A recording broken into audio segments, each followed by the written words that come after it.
A massive crisis is happening in Iraq and it's threatening to tear the country apart. If you're watching this video, you want to know what's going on, and I'm going to tell you. I split this video into sections so you can decide what you want to know more about. There's the who is fighting, the Kurds and the KRG, Syria, and the West. If you want to see them all, just keep watching the video.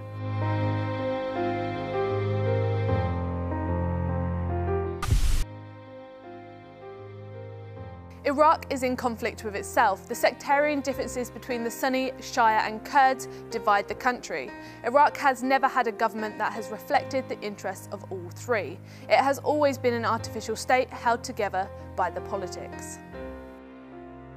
The Iraqi Prime Minister Nouri al-Maliki leads a Shia government which stands off against the Sunni Arab community who believe him to monopolise power, and the Kurds in Kurdistan fight separately to both as they have a degree of, but not complete, self-government.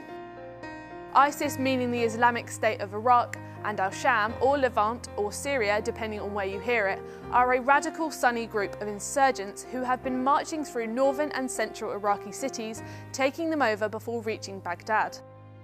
ISIS have around 3,000 to 5,000 fighters and the support of other Sunni militant groups such as disaffected tribal fighters and Saddam-era officers and soldiers. They are led by their mysterious leader Abu Bakr al-Baghdadi, of which only 2 photos of him are known to exist, and a $10 million bounty stands on his head. With under 1,000 fighters, ISIS captured Mosul on June 10th. Even though some 60,000 Iraqi soldiers defended the city, they fled, swapping their army uniforms for civilian clothing because they had no orders. ISIS then carried out a heist on Mosul's central bank, taking $256 million in cash and a large amount of gold bullion. ISIS has now taken over from al-Qaeda as the most powerful and richest extreme jihadi group in Iraq. They have taken Mosul, the oil-rich cities of Tikrit and Baiji, and they now threaten Baghdad. They have had control of Fallujah since January. The Iraqi military are fighting back with air forces targeting ISIS locations north of Baghdad. While this happens, footage emerges of captured Iraqi soldiers being tortured and killed. I'm about to show you this, but please be warned it contains graphic images, so turn away or click the annotation on the screen now to skip past it.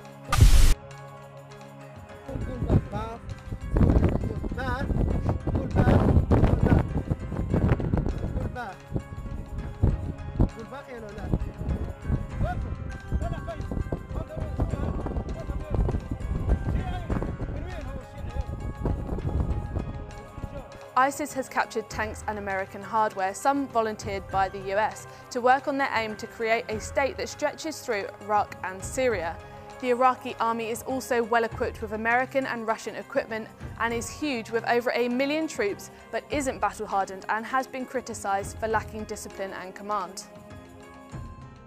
Iran's Islamic Revolutionary Guards have sent troops into Iraq to strengthen the power of al-Maliki's government, but aside from this, the movements of the Sunnis in Iraq bring up the risk of destabilisation of the Iraqi government and their economic progress. And then there's Kurdistan. Tucked away north is Iraq's semi-autonomous Kurdish region run by the Kurdistan Regional Government with their Peshmerga forces. Their fighters, thought to be around 75,000, have taken control of cities deserted by Iraqi soldiers. They are picking up the pieces left behind, including that of Kirkuk, a city with a super giant oil field. Kirkuk is the Kurds' spiritual capital. They've always wanted it, and now they have it. They have gained leverage over the Iraqi government in Baghdad. By taking Kirkuk, they have strengthened their position, and although the Kurdish say it is to protect the territory, which is true to a degree, they could still be looking at the long game.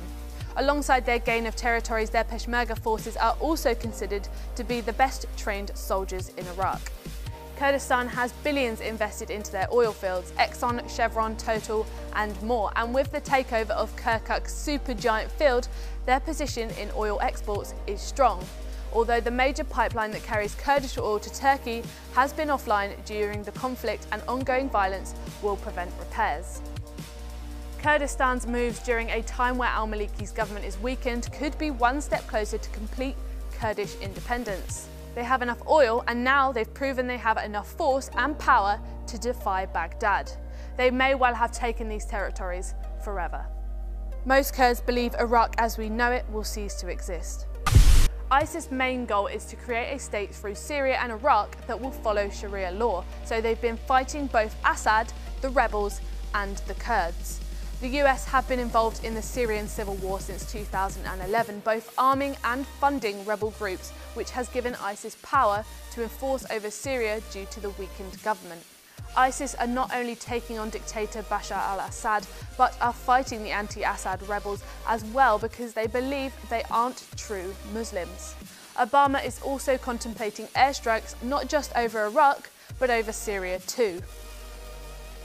A speculative reason for the West's involvement could simply be pipeline politics, such as plans for bypassing Russia's energy monopoly on Western Europe by building a gas pipe directly to them. Meanwhile, Assad has support from Iran, both in equipment and troops, because they share unique interests. They both hate the late Iraqi dictator Saddam Hussein, they both hate US influence in the Middle East, and they both support Palestinian resistance against Israel. But despite their support of Assad and a long history of mutual distrust, the West are looking to them to help tackle the ISIS insurgency in Iraq. Iran has a strong, well-organised, disciplined military which could be very useful to stopping ISIS, both in Iraq and Syria. And then there's the Syrian Kurds. Although secular and known to be quite moderate, they will fight against anyone who encroaches on Kurdish lands in Syria, including militias loyal to both the government, the FSA and ISIS.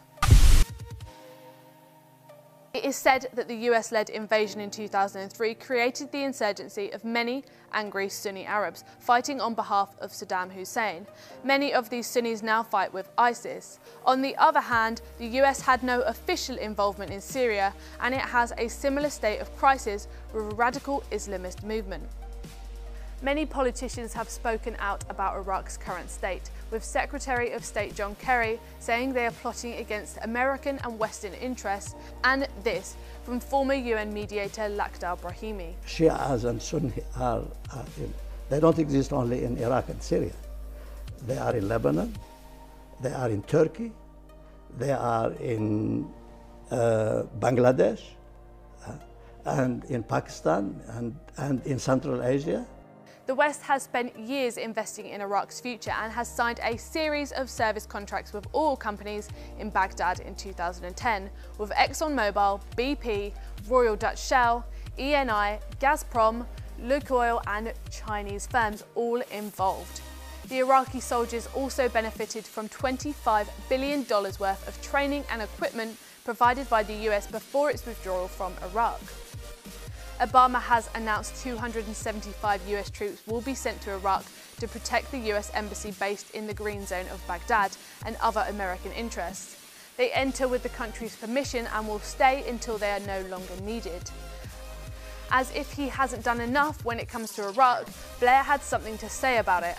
Apparently the West should be worried that if ISIS get more power, they will use their wealth and influence to attack. There is also concern over ISIS recruiting Westerners to return to their homelands as extremists trained in combat. Foreign Secretary William Hague has said a number of Britons are in fact fighting with ISIS already, around 400 UK-linked nationals to date. So should the West intervene? Well, their main goal would be to defeat the jihadist forces and contain the violence from spreading further across Iraq, a goal similar to that of anti-terrorism. Military intervention could just add to the death toll and accelerate destabilisation. Iraq's borders have become blurred, leaving rival groups to fight for territory against a weakened central government.